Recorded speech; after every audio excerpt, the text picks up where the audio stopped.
उत्तर बंगाल यवनों के हाथ से निकल गया। यह बात यवन मानते नहीं, दलील पेश करते हैं कि बहुतेरे डाकुओं का उपद्रव है, शासन तो हमारा ही है। इस तरह कितने वर्ष बीत गए नहीं कहा जा सकता, लेकिन भगवान की इच्छा से वॉरेन हेस्टिंग्स इसी समय कलकत्ता में गवर्नर जनरल होकर आए। वॉरेन हेस्टिंग्स मन ही मन संतोष करने वाले आदमी न थे, अन्यथा भारत में अंग्रेजी साम्राज्य स्थापित न कर पाते। उन्होंने तुरंत संतानों के दमनार्थ मेजर एडवर्ड नाम के दूसरे सेनापति को खड़ा कर दिया। मेजर ताजादम गोरी फौज लेकर तैयार हो गए। एडवर्ड ने देखा कि यह यूरोपीय युद्ध नहीं है, शत्रुओं की सेना नहीं, नगर नहीं, राजधानी नहीं, दुर्ग नहीं, फिर भी सब उनके अधीन है। जिस दिन जहां ब्रिटिश सेना का पड़ाव होता उस दिन वहां ब्रिटिश अधिकार रहता। दूसरे दिन शिविर टूटते ही फिर वंदे मातरम की ध्वनि गूंजने लगती। साहब सर पटक कर रह गए, पर यह पता ना लगा कि एक क्षण में कहां से टिड्डियों की तरह विद्रोही सेना इकट्ठी हो जाती है, ब्रिटिश अधिकृत गांव को फूंक देती है और रक्षकों की छोटी टुकड़ियों का सफाया करने के बाद फिर गायब हो जाती है। बड़ी खोज के बाद मेजर एडवर्ड को मालूम हुआ कि पदचिन्ह में संतानों ने दुर्ग निर्माण कर रखा है, अतः एडवर्ड ने उसी दुर्ग पर अधिकार करना युक्तिसंगत समझा। वह खुफियों द्वारा यह पता लगाने लगा कि पदचिन्ह में कितनी संतान सेना रहती है। उसे जो समाचार मिला उससे उस समय उसने दुर्ग पर आक्रमण करना उचित समझा। मन ही मन उसने एक अपूर्व कौशल व्यूह की रचना की। माघी पूर्णिमा आने वाली थी। मेजर को पता चला कि उनके शिविर के निकट ही नदी तट पर बहुत बड़ा मेला लगेगा। इस बार मेले की बड़ी तैयारी है। मेले में सहज ही कोई 1 लाख आदमी एकत्र होते हैं। इस बार वैष्णव राजा हुए हैं, शासक हुए हैं, अतः वैष्णवों ने इस बार मेले में आने का संकल्प कर लिया है। पदचिन्ह के रक्षक भी अवश्य ही मेले में पहुंचेंगे, इनकी कल्पना मेजर ने कर ली। उन्होंने निश्चय किया कि पदचिन्ह पर उसी समय आक्रमण कर अधिकार करना चाहिए। यह सोचकर मेजर ने अफवाह उड़ा दी कि वे मेले पर आक्रमण करेंगे। उस दिन वहां तमाम वैष्णव संतान इकट्ठा रहेंगे, अतः एक बार में ही उनका समूल विध्वंस होगा। यह वैष्णवों का मेला होने न देंगे। यह खबर गांव-गांव में प्रचारित की गई, अतः स्वभावतः जो संतान जहाँ था वह वहीं से अस्त्र ग्रहण कर मेले की रक्षा के लिए चल पड़ा। सभी संतानें माघी पूर्णिमा के मेले वाले नदी तट पर आकर एकजुट होने लगे। मेजर साहब ने जो जाल फेंका था वह सही साबित होने लगा। अंग्रेजों के सौभाग्य से महेंद्र ने भी उस जाल में पांव डाल दिया। महेंद्र ने पदचिन्ह में थोड़ी सी सेना छोड़कर शेष सारी सेना के साथ मेले के लिए प्रयाण किया। यह सब होने से पहले ही जीवानंद और शांति पदचिन्ह से बाहर निकल गए थे। उस समय तक युद्ध की कोई बात नहीं थी, अतः युद्ध की तरफ उनका कोई ध्यान भी न था। माघी पूर्णिमा के दिन पवित्र जल में प्राण विसर्जन कर वे लोग अपना प्रायश्चित करेंगे, यह पहले से निश्चित हो चुका था। राह में जाते जाते उन्होंने सुना कि मेले में समस्त संतानों पर अंग्रेजों का आक्रमण होगा तथा भयानक युद्ध होगा। इस पर जीवानंद ने कहा, तब चलो युद्ध में ही प्राण विसर्जन करेंगे।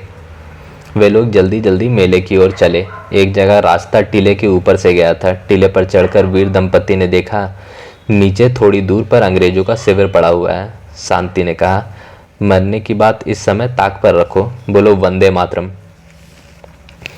इस समय इस विषय में जीवानंद और शांति ने ही चुपके चुपके कुछ सलाह की। जीवानंद पास के जंगल में छिप गए। शांति एक दूसरे जंगल में घुसकर अद्भुत कांड में प्रवृत्त हुई। शांति मरने जा रही थी, लेकिन उसने मृत्यु के समय स्त्री वेश धारण करने का निश्चय किया था। महेंद्र ने कहा था कि उसका पुरुष वेश ठगैती है, ठगी करते हुए मरना उचित नहीं, अतः वह साथ में अपना पिटारा लाई थी। उसमें उसकी पोशाक रहती थी। इस समय नवीनानंद पिटारा खोलकर अपना वेश परिवर्तन करने बैठे।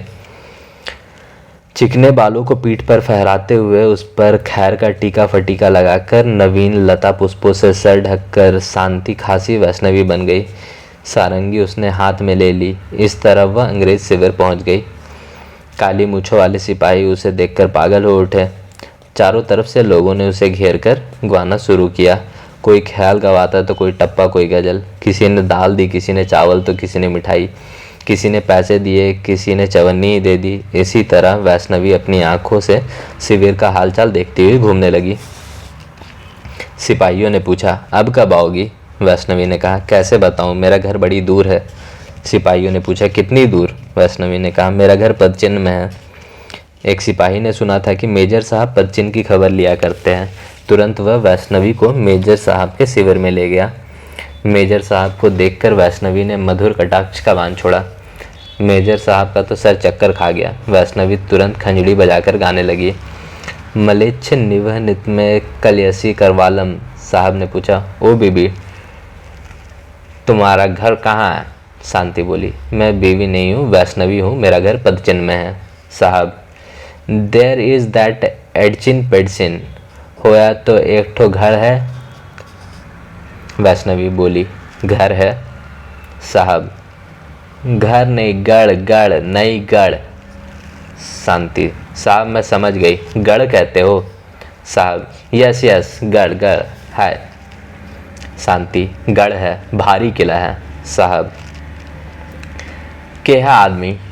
शांति, गढ़ में कितने लोग रहते हैं? करीब 20-25 हज़ार। साहब, नॉनसेंस, एक तो किले में 2-4 रह नहीं सकता, अब वहीं पर हाई की सब चला गया। शांति, वे सब मेले में चले जाएंगे। साहब, मेले में तुम कब आया वहाँ से? शांति, कल आए साहब।